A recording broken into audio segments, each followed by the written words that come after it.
Bonjour à toutes et à tous, heureux de vous retrouver donc pour un nouveau chapitre, ou en tout cas une partie de chapitre, sur l'Union soviétique à l'époque de Brejnev.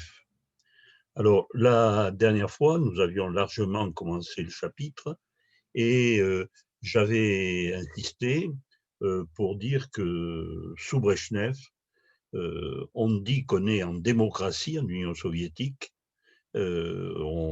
On tente de le démontrer en prenant des exemples par rapport au fonctionnement de l'État ou au fonctionnement du parti, mais en réalité, tout cela est faux. Nous avons affaire, comme dans beaucoup de régimes autoritaires, à une démocratie de façade. Et la réalité du pouvoir, ce qu'on pourrait appeler donc le système Brejnev, eh bien, il est tout différent. Hein. On avait l'autre jour, j'avais commencé à le décrire en posant la question qu'on se posait à l'époque, mais qui commande, qui dirige l'Union soviétique à l'époque Brejnev? Bien, la réponse, on disait, il y avait la réponse officielle, mais c'est très simple. Il y a un parti qui dirige l'État, le Parti communiste. Voilà où est le pouvoir. Mais on ne pouvait pas s'en contenter. Les Occidentaux disaient ah mais c'est une dictature comme à l'époque stalinienne. Le pouvoir est aux mains de Brejnev. Tout ceci était faux.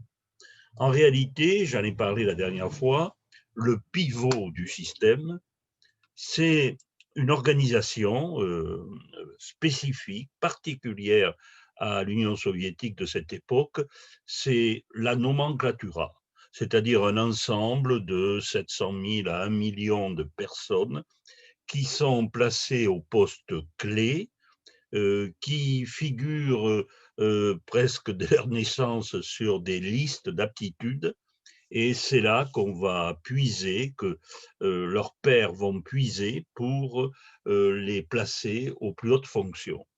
Donc, c'est ça le pivot du pouvoir à l'Union soviétique à l'époque Brejnev. C'est cet ensemble donc de 700 000 à 1 million de personnes. Donc une caste qui, comme je l'avais rappelé, s'auto-reproduit.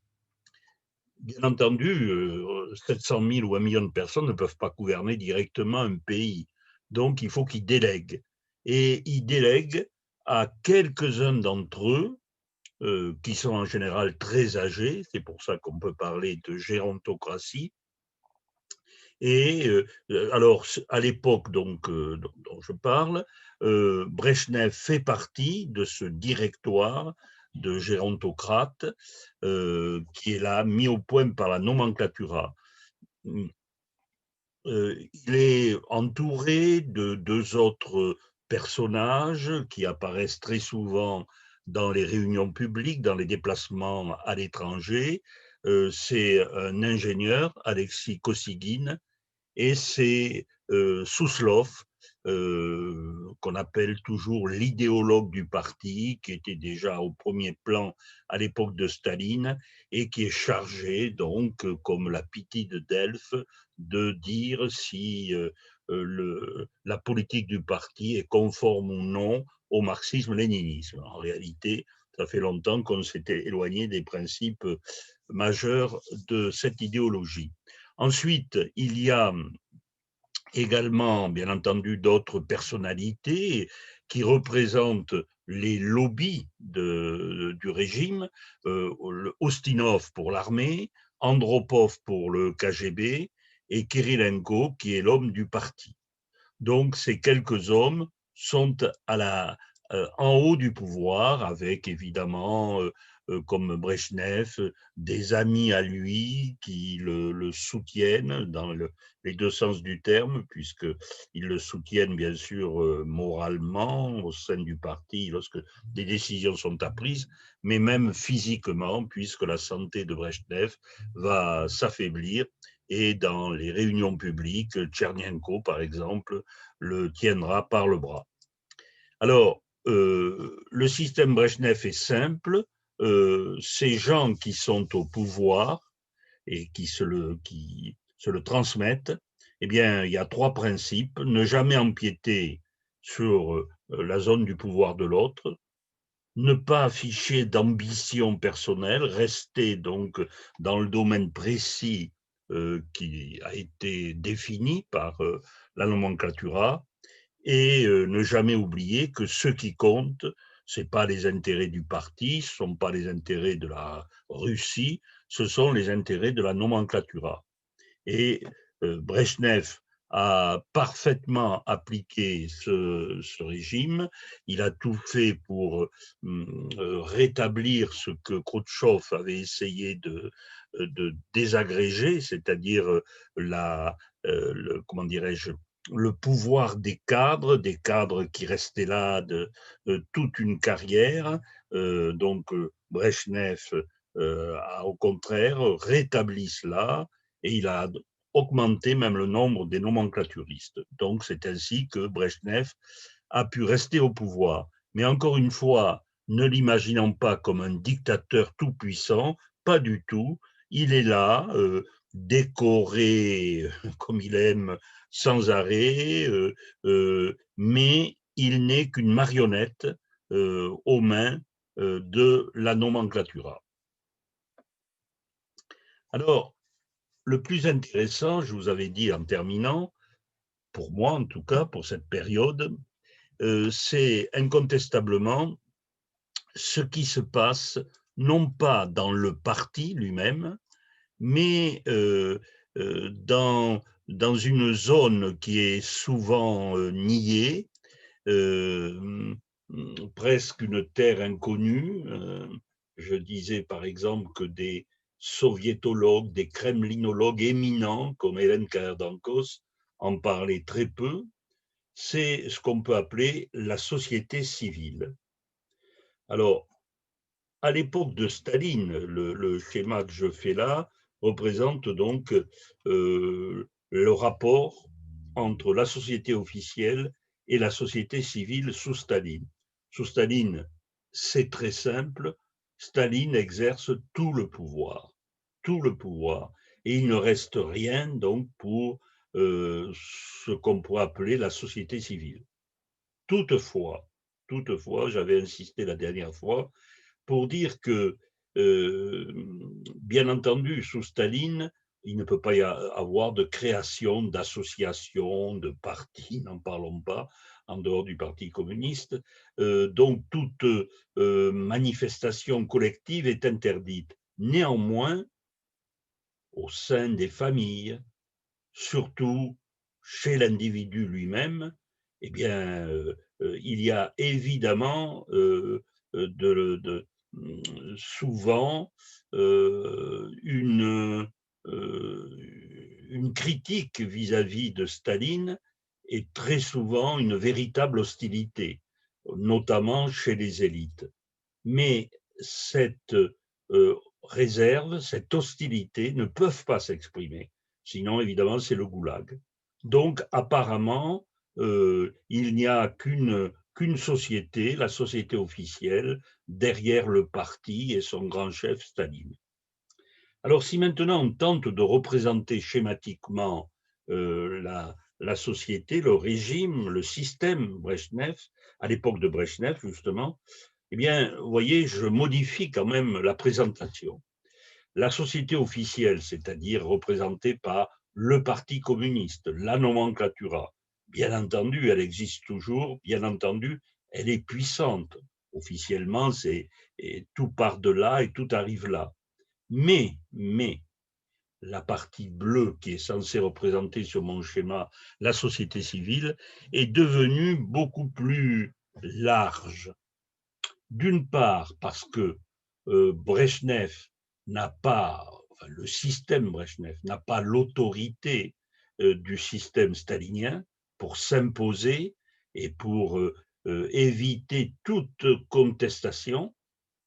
Et d'autre part, parce que la société civile, en raison notamment de la relative faiblesse du régime, s'enhardit et commence à, à s'organiser dans des zones extrêmement importantes que nous allons voir, comme l'économie, comme la vie intellectuelle, la culturelle, la vie religieuse, par exemple. Donc, les choses changent. Et c'est ça, je crois, qui est le plus passionnant à l'époque Brejnev, de voir cette société civile se, pas naître, ce serait faux, mais se développer, s'organiser. Alors, je vous propose donc, pour aujourd'hui, de voir ce qui se passe. Alors, selon moi, je dis selon moi, c'est apparemment très prétentieux, mais je le dis parce que je veux relativiser mes paroles et ne pas vous faire croire que le schéma que je vais vous proposer est un schéma qui vient, je ne sais pas moi, des plus hautes sommités historiennes. Personnellement, je pense qu'à l'époque de Brejnev, la société civile se manifeste de trois manières. D'abord, on s'aperçoit qu'il y a au sein de la société soviétique des personnes qui n'adhèrent pas aux grands préceptes du régime. Alors ces personnes ne le disent pas, ne le chantent pas sur les toits, comme nous disons, hein. C'est discret, mais je vais montrer tout à l'heure comment on peut percevoir leur existence à ces personnes qui n'adhèrent pas aux préceptes du régime. Deuxième comportement de la société civile sous Brejnev, eh bien cette société civile contourne le pouvoir en place, le pouvoir communiste. Je vais donner des exemples développés. L'économie officielle ne fonctionne pas du tout. Eh bien, la société civile va contourner cela en organisant sa propre économie. Le pouvoir communiste prêche, depuis l'arrivée des bolcheviks, l'athéisme. La société civile, de plus en plus, contourne cet athéisme en pratiquant des religions. Donc, c'est le second comportement tout à fait intéressant de cette société civile. Et enfin, il y a un troisième comportement qui est difficile à définir, difficile à comprendre. J'ai passé des années à réfléchir sur ce phénomène de la dissidence. La dissidence, ce n'est pas l'opposition, parce que nous avons du mal à imaginer ce qu'était la dissidence dans la mesure où nous vivons heureusement, dans des régimes démocratiques où nous pouvons nous exprimer librement. Dans des pays autoritaires comme l'URSS de Brejnev, même si on est loin de la période stalinienne, on ne peut pas quand même s'exprimer ouvertement si l'on est en désaccord. Alors, que se passe-t-il?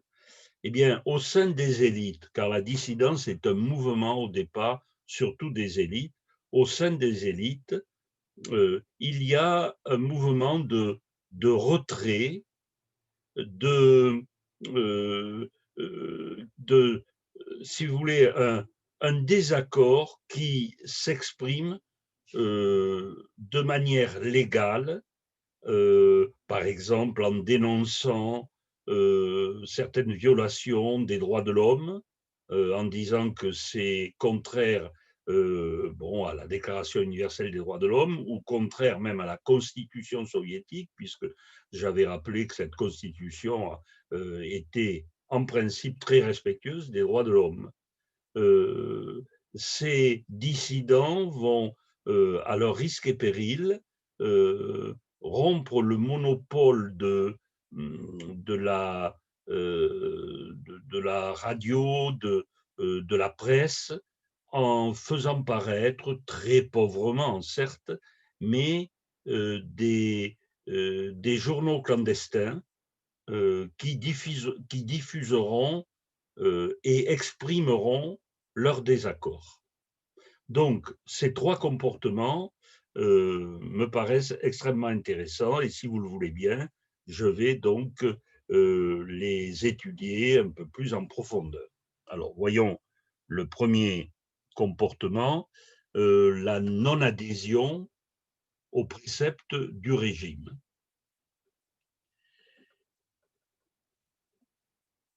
Par exemple, refuser de militer au sein du Parti communiste et de ses filiales.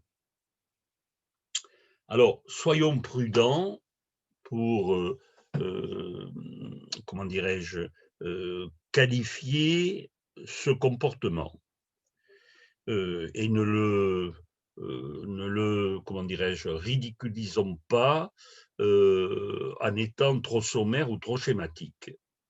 Par exemple, en Union soviétique à l'époque, en gros, il y a 9% de la population active qui est membre du Parti communiste.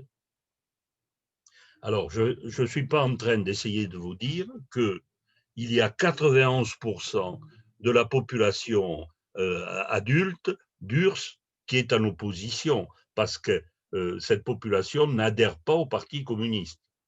Ce serait totalement schématique et faux. Bon.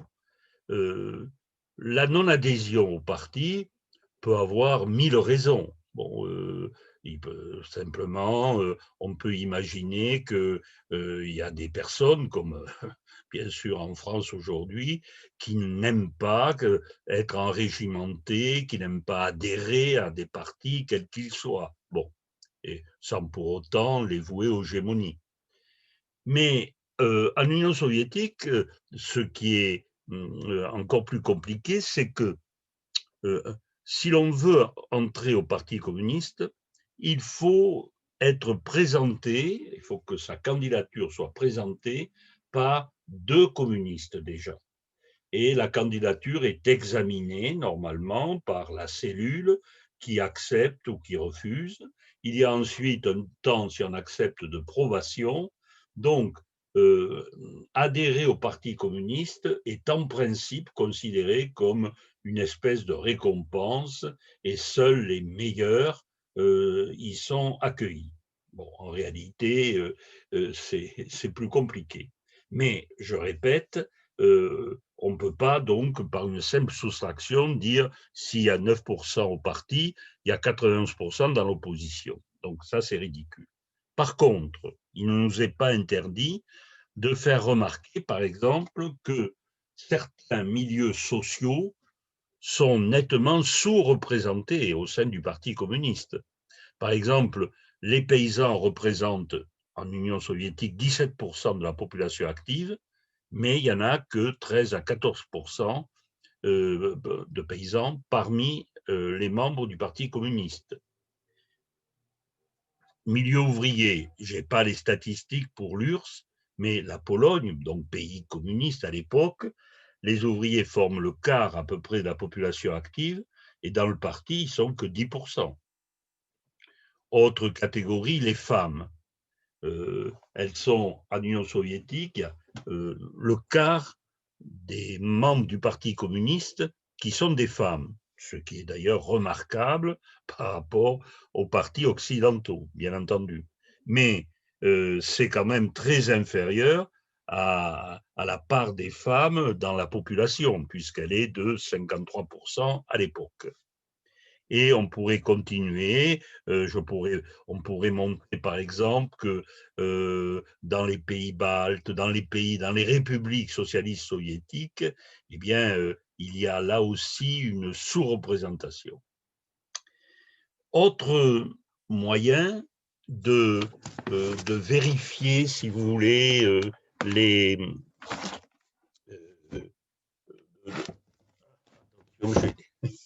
J'ai mis au point, je ne vous cache pas, un système pour bien avoir mes notes sous les yeux. Et ce système est très fragile, donc ça ne m'étonnerait pas que d'un seul coup, tout s'écroule. N'ayez pas peur. Bon, pour le moment, ce n'est pas trop dangereux. Donc, je reviens en disant, bon, j'ai pris l'exemple pour montrer les réticences vis-à-vis de l'idéologie dominante.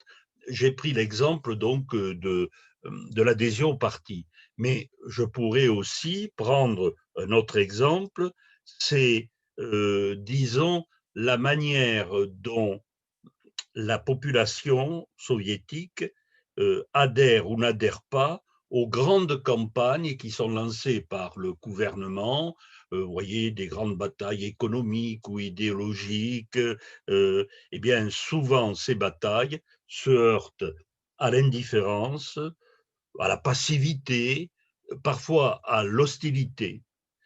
Sur l'image, je montre, c'est une photo, hein, je montre des gens qui travaillent, des soviétiques qui travaillent euh, à l'occasion des samedis communistes. J'en avais parlé il y a 1 an ou 2 ans.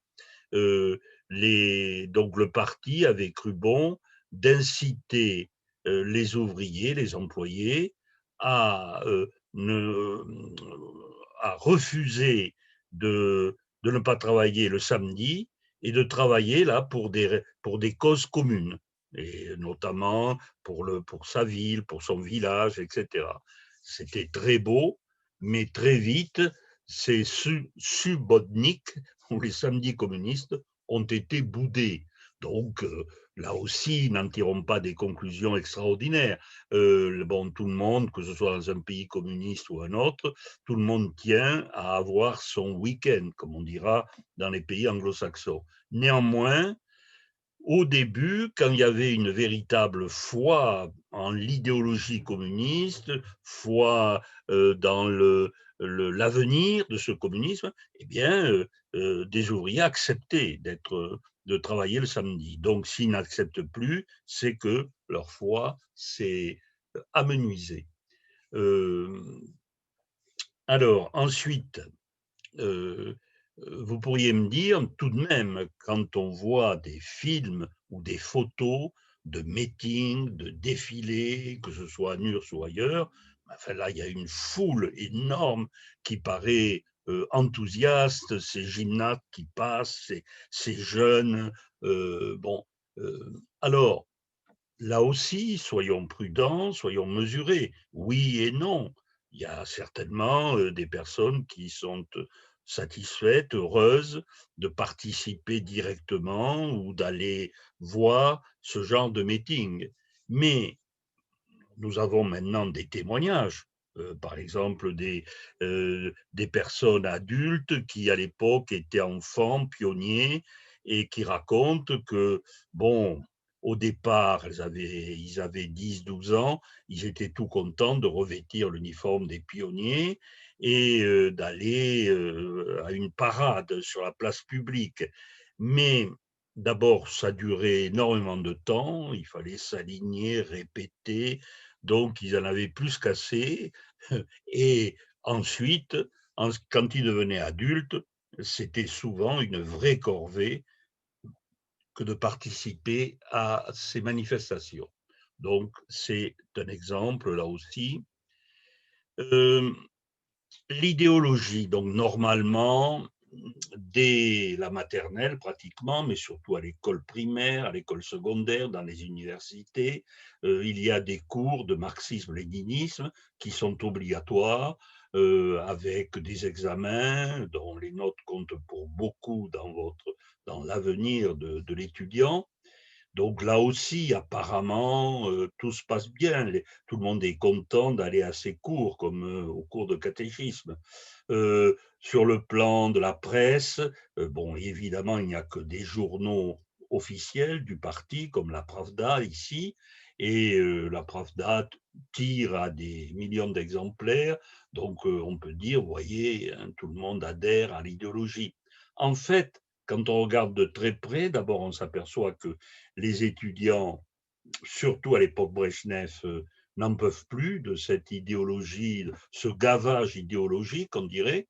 Et ensuite, en ce qui concerne les journaux, on s'aperçoit, par exemple, dans des pays communistes comme la Pologne, qu'il suffit qu'il y ait un journal qui montre un tout petit esprit critique que la censure laisse passer pour que aussitôt la population abandonne les journaux officiels et se rue vers ce journal qui marque une différence.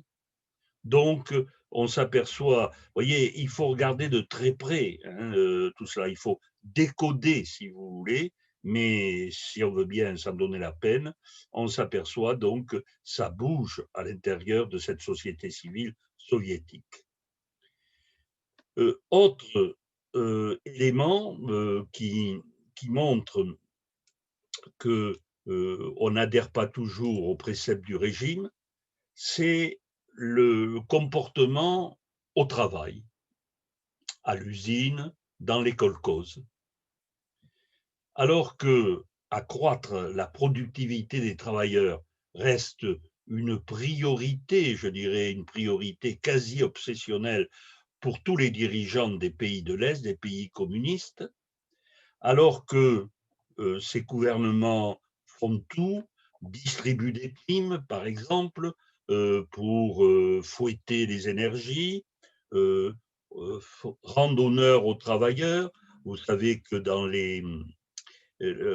en entrant dans les usines de ces pays communistes, tout à fait à l'entrée, vous avez en photo les ouvriers méritants du mois, des grandes photos en couleur, bon, donc pour essayer de les flatter, on fait appel au civisme, on leur promet pour ceux qui travailleront, qui auront la meilleure productivité, qu'on améliorera leurs conditions de vie.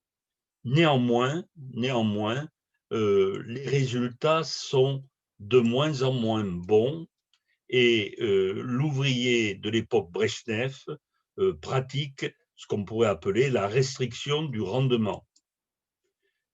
Alors, ça porte différents noms. Hein. Par exemple, en Allemagne orientale, on parle de la flânerie des ouvriers qui revêt différentes formes. Donc, il y a la restriction du rendement, c'est-à-dire qu'on en fait le minimum, mais il y a aussi le fait d'abréger le temps de travail. Alors, attention, comment ne tombe pas, il va quand même que je... Ouh là là là là, que je ne suis pas, vous savez, un grand bricoleur, hein, vous en doutiez sans doute, mais donc, il faudra donc ils arrivent en retard ou ils se font porter malades. Hein. Donc tout ceci fait que quand on peut mesurer un petit peu le rendement, on s'aperçoit de choses assez extraordinaires. Par exemple, en Union soviétique, si on s'intéresse au rendement, vous savez donc que chaque paysan, chaque kolkhozien a le droit d'avoir un lopin de terre, un lopin individuel qui n'est pas à lui, qui est au parti, qui est à l'État. Mais ce lopin, il peut quand même y faire à peu près ce qu'il veut. C'est comme un tout petit jardin chez nous. Or, on s'aperçoit que ces lopins qui représentent peu de choses, c'est-à-dire au total 3% de toutes les terres collectivisées. Eh bien, ces lopins, je vais me mettre ailleurs si je peux dire, ces lopins hein, représentent 20% de la production agricole, alors que ce n'est que 3% des terres collectivisées. Qu'est-ce qui se passe? Où je veux en venir? C'est très simple. Hein. Euh, Quand ils sont toute la journée au kolkhoz, les paysans travaillent peu, se sentent, si vous voulez, ne se sentent pas accompagnés, ils ont vraiment le sentiment de travailler à l'usine sans objectif précis, donc bon, ils en font le moins possible.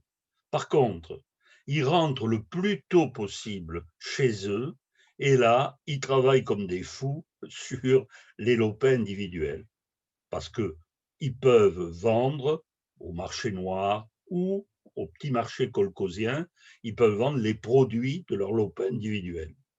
Donc là, on est quand même face à deux comportements différents. Hein. On voit bien donc la foi dans le communisme, dans ce que la société officielle propose, eh bien, ne fait plus, n'est plus reçue, si vous voulez, par une majorité de la population. Alors, l'absentéisme est un gros problème. On n'en parlait pas à l'époque de Staline, parce que les mesures, encore une fois, étaient telles qu'on pouvait être fusillé pour sabotage si on jugeait que cet absentéisme n'était pas justifié. Mais depuis l'époque Khrouchtchev et surtout Brejnev, l'absentéisme devient vraiment un fléau. Alors la question que l'on pose souvent, paraît-il, qu'on se pose souvent entre ouvriers, as-tu pris tes 6 semaines? C'est la question que se posent les uns aux autres, les ouvriers, dans ces années Brejnev. Alors, on a droit, en principe, à une indemnité de 6 semaines de maladie par an, avec comme paye 90% du salaire. Donc, on les prend, c'est comme si c'était des congés payés prévus. Si on fait une analyse un peu détaillée de cet absentéisme, et c'est intéressant de faire cette analyse parce qu'elle, à elle seule, elle est révélatrice des causes de l'absentéisme. Eh bien, dans la semaine, l'absentéisme culmine le samedi et le lundi. Bon, pas besoin de faire un schéma, le samedi et le lundi qui entoure le dimanche, bref, le week-end. Dans le mois, l'absentéisme est surtout fréquent pendant la première quinzaine. Pourquoi? Parce que dans ces usines, le travail est très compliqué à organiser au départ. Donc, la première quinzaine, c'est le désordre, c'est le bazar. Enfin, dans l'année, on remarque que l'absentéisme est particulièrement important durant les mois d'été et ceux des vacances scolaires. Les causes. Eh bien, quoi qu'en dise la propagande officielle, la cause principale de l'absentéisme, ce n'est ni la paresse, ni l'alcoolisme, mais bien au contraire, le désir de compenser un salaire principal qui est très faible par un travail d'appoint, souvent plus rémunérateur. C'est ce que je disais tout à l'heure pour le lopin, par exemple. Alors, quand on regarde les périodes importantes de l'absentéisme, on s'aperçoit que dès la disparition de Staline, le phénomène prend une ampleur vraiment inquiétante. Chaque mouvement de contestation, souvenez-vous, j'ai parlé des journées de juin 1953 à Berlin, j'ai parlé des journées de Pologne et de Hongrie en 1956, eh bien, on s'aperçoit que chaque mouvement de contestation est suivi d'une recrudescence assez alarmante de l'absentéisme. Donc, voilà ce que je voulais dire un petit peu pour décrire ce premier comportement qui me paraît être un signe de retrait de la société civile et un signe aussi d'organisation interne, hein, d'autonomisation, si vous voulez. Le deuxième, donc, c'est ce que j'ai appelé la non-adhésion aux préceptes du régime. Maintenant, je voudrais analyser le second comportement que j'ai décrit très sommairement en l'annonçant tout à l'heure. C'est ce que j'appelle les contournements du système. Je joue un peu avec ceci, c'est pas mal. Donc, contournement du système. Alors, je donnerai un premier exemple parce qu'il est très facile à imaginer. Alors, nous avons sous Brejnev le pouvoir communiste et j'ai fait en bleu donc la société civile. Et donc, j'ai représenté schématiquement comment cette société civile, sans s'opposer de front au pouvoir communiste, va essayer de corriger les dysfonctionnements de ce pouvoir en s'organisant, en contournant. Alors, le premier exemple, donc, c'est l'économie. En effet, cette société civile va mettre en place une économie, je vais dire dans un instant pourquoi je la nomme troisième économie, une économie donc qu'on peut appeler économie parallèle, euh, qui fait penser un peu, si vous voulez, pendant la Seconde Guerre mondiale, à ce qu'on appelait le marché noir. Le marché noir, donc on voit toujours Bourvil et Jean Gabin dans la traversée de Paris, euh, comment dirais-je, tuer un cochon et puis l'amener dans une valise. Bon, c'est plutôt amusant à voir, mais c'était du petit marché noir, même si on risquait quand même certaines choses. Là, je vais vous parler, si vous voulez, d'un marché noir qui est presque colossal, qui est vraiment parallèle à l'économie officielle. Alors, avant d'aller plus loin, faisons le point sur les économies. Pourquoi je parle de trois économies? Eh bien, admettons qu'il y a d'abord une économie officielle. L'État soviétique a donc tout collectivisé, a créé une agriculture, une industrie, un système commercial, et tout ceci doit permettre donc de créer les biens de consommation courants. Il y a des magasins qui vendent ces biens, etc. Bon, c'est l'économie officielle. Mais on en parle peu souvent, pardon, je me trompe, oui. Donc, cette économie officielle, pardon, c'est un désastre. C'était déjà un désastre à l'époque de Staline. Ça l'a été un peu moins à l'époque de Khrouchtchev, qui a essayé de corriger, mais à l'époque de Brejnev, c'est vraiment pas brillant.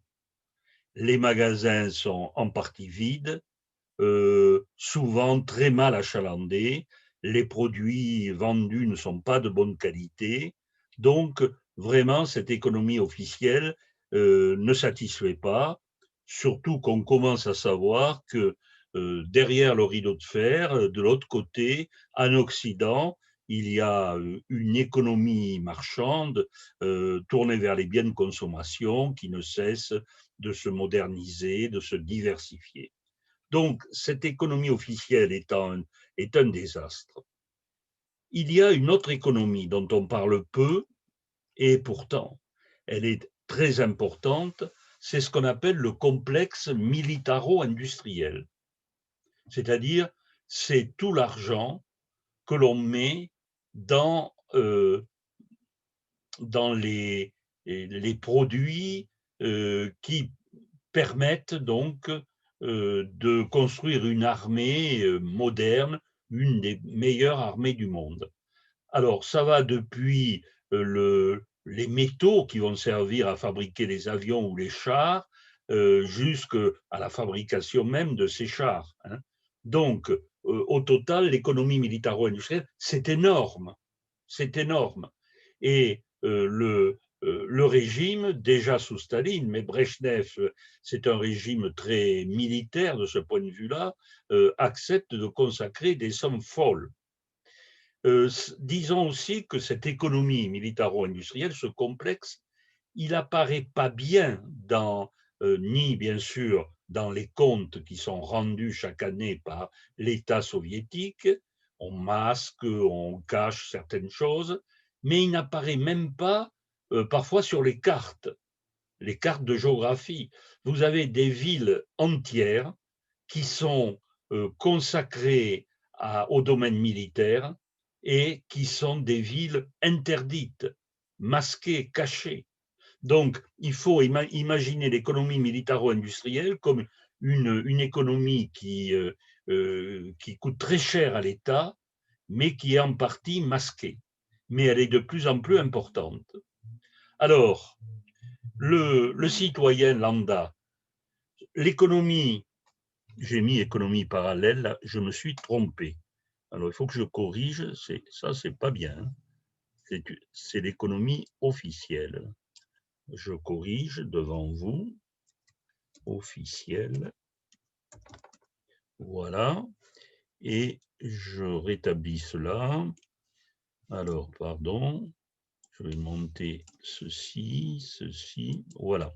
Donc, pour le citoyen lambda, l'économie officielle ne satisfait pas parce qu'elle n'est pas efficace et que l'économie militaro-industrielle rafle l'essentiel des finances. Donc, la société civile va construire une autre économie, une économie parallèle, une économie clandestine, underground, comme on dit, hein, mais une économie qui va devenir de plus en plus organisée. Et je voudrais vous la décrire sommairement.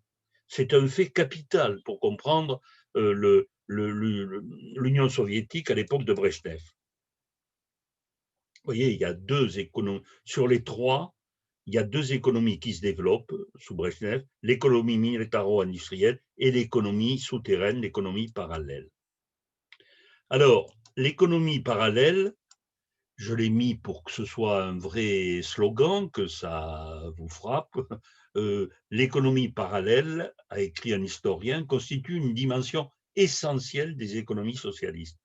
Mais cette affirmation, on peut la faire aujourd'hui, mais il y a 30 ans, j'aurais pas pu la faire. Il y aurait eu une contestation en disant qu'est-ce que c'est que cette histoire d'économie parallèle, c'est une invention de l'Occident, des Américains, des capitalistes, des anti-bolcheviques, enfin, etc. Bon. Aujourd'hui, heureusement, on ne peut pas nier l'importance de cette économie parallèle. À l'époque de Brejnev, si vous voulez, si vous souhaitez avoir une vie décente, je ne dis pas une vie de nabab, hein, eh bien, vous êtes obligé de participer, bon gré, mal gré, à cette économie clandestine. Cette économie clandestine, c'est le travail au noir. Ça veut dire que vous êtes employé dans un kolkhoz durant toute la journée, c'est votre travail officiel, ou dans une usine de métallurgie, et vous rentrez encore une fois très tôt du travail, le plus tôt possible, vous manquez le plus souvent possible, vous emportez des tas de matériaux du kolkhoz ou de produits du kolkhoz, de matériaux de l'usine, et vous fabriquez des choses que vous revendez clandestinement. C'est le travail au noir. Le vol de matériaux dans les entreprises est quelque chose de capital, hein, même s'il y a des fouilles à la sortie, soi-disant, mais comme tout le monde vole, eh bien, tout le monde ferme les yeux. Hein, et puis, on n'a pas l'impression de voler, parce que, puisque officiellement, on ne fait que vous dire que ce qui compte, enfin, que les usines, les kolkhozes sont aux mains du parti qui représente la classe ouvrière, c'est-à-dire c'est à vous tout ça, donc c'est pas un vol. Bon. Et puis il y a les pots de vin, on s'habitue, vous voyez, je ne vous cache rien, mon téléphone sonne, je l'arrête, et voilà. Bien. Donc les pots de vin, ben, c'est de plus en plus fréquent. Si vous voulez être tranquille, partir un peu plus tôt au travail, eh bien, vous versez un pot de vin à votre contremaître, etc., etc. Alors, Brejnev lui-même, là, je me suis mis à la place de Brejnev, c'est pas bien. Donc, Brejnev lui-même, qui disait avec beaucoup de franchise, hein, à un interlocuteur qui soulignait les difficultés des personnes ayant de bons salaires, eh bien, je me lève un instant, c'est pas grave, voilà. Il disait, vous ne connaissez pas la vie. Personne ne vit sur son salaire. Personne ne vit sur son salaire. Je me souviens que dans ma jeunesse, c'est Brejnev qui parle, c'est pas Jean-François Soulet. Je me souviens que dans ma jeunesse, j'étudiais à l'école technique, nous gagnions de l'argent en déchargeant les wagons. Et comment faisions-nous? 3 caisses ou 3 sacs allaient là où il fallait, et le quatrième était pour nous. C'est ainsi que tout le monde vit dans le pays. C'est Léonid Brejnev qui raconte cette histoire. Donc, dans ce vaste royaume du pot de vin, tout peut s'acheter, depuis un poste de président du kolkhoz, comme un diplôme d'université. À l'époque, en Géorgie, c'était très facile d'acheter des diplômes d'université. Tout peut se voler, d'un simple cintre à un évier, en passant par toutes sortes de matériaux de construction, des pièces détachées, des objets de consommation. Tout peut se truquer, aussi bien le produit de la récolte d'un petit fermier comme le bilan d'une entreprise. Euh, alors, ces voleurs, ces fraudeurs appartiennent à toutes les strates de la société, aux plus hautes comme aux plus basses.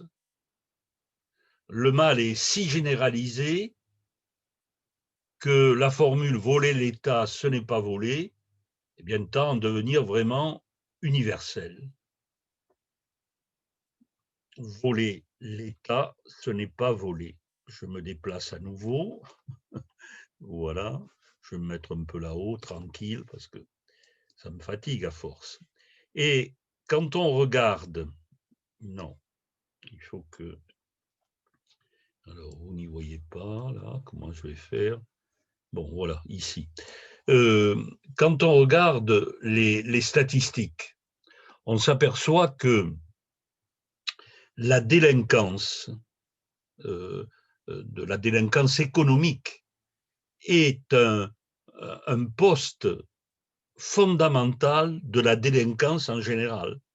En 67, 38% des délinquants sont des fraudeurs. Et un spécialiste, un grand spécialiste occidental de l'Union soviétique, de l'histoire de l'Union soviétique, Alain Besançon, écrit dans Sainte Russie, dans les camps de concentration soviétiques, il n'y a que 5 à 6 000 personnes pour motifs politiques, peut-être autant pour croyances religieuses. Les autres, soit entre 1 et 3 millions, sont des agents de la corruption. C'est-à-dire qu'ils ont acheté, vendu, échangé sous un régime qui interdit l'achat, l'échange, la vente de gré à gré. Et bien entendu, en général, on ne se fait pas attraper. Donc, ce 38%, c'est la criminalité, la délinquance officielle, reconnue. Mais ça va certainement beaucoup plus loin. Alors, longtemps donc présenté comme de simples délits individuels et ponctuels par les autorités officielles, eh bien, comme un simple marché noir, en réalité, c'est une dimension essentielle, l'économie parallèle, des économies socialistes. Et on a fait des études aujourd'hui qui le montrent. Ça, c'est des caricatures. Bon, c'est assez amusant. On s'aperçoit donc que on peut proposer au marché noir toutes sortes de choses, y compris des vélos ou des motocyclettes. Alors, ceci comment dirais-je, encouragé une corruption terrible. Aujourd'hui, on parle beaucoup, depuis que le communisme est tombé, de la corruption dans les républiques d'Asie centrale, etc. Mais ça a existé à cette époque et c'est né de cela. Parce que l'économie informelle qui est en pleine expansion, ben, c'est une aubaine pour toutes les mafias. Les mafias de tous les pays, c'est un âge d'or pour les mafias, l'époque Brejnev.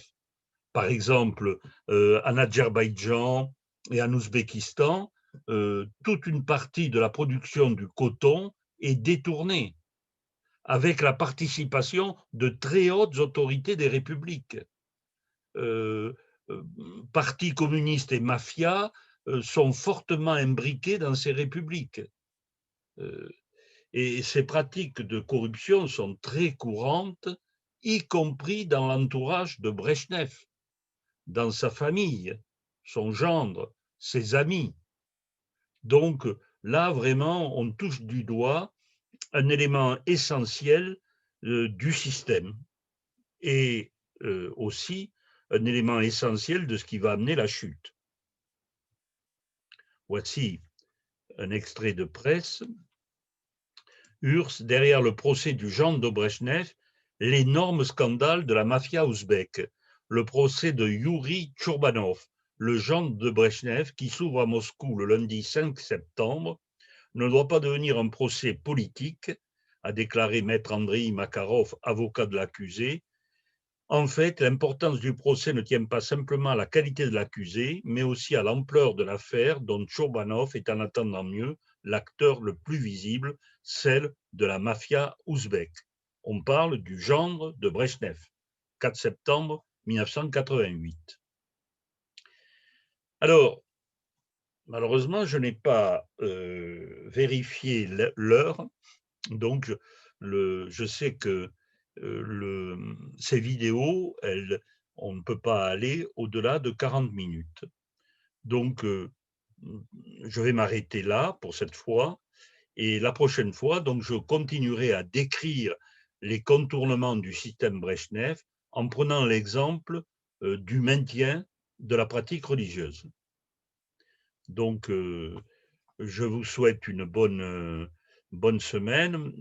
Enfin, mes cours ont lieu tous les 15 jours, comme prévu. J'espère, là c'est le président qui parle, j'espère que vous, vous peu à peu, vous adhérez à ces cours à distance.